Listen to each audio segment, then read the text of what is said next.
অলিম্পিক্সে জয়ী হতে কি কি নতুন অস্ত্র মজুত করছে, এসবের আদ্যপান্ত নিয়ে সাজিয়েছি এবারের পর্ব। বিস্তারিত জানতে পুরো ভিডিওটি দেখুন। দর্শক চলুন চলে যায় মূল ভিডিওতে।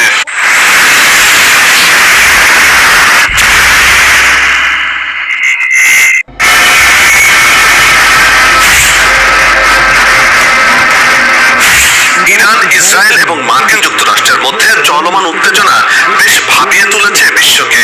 ইরান পারমাণবিক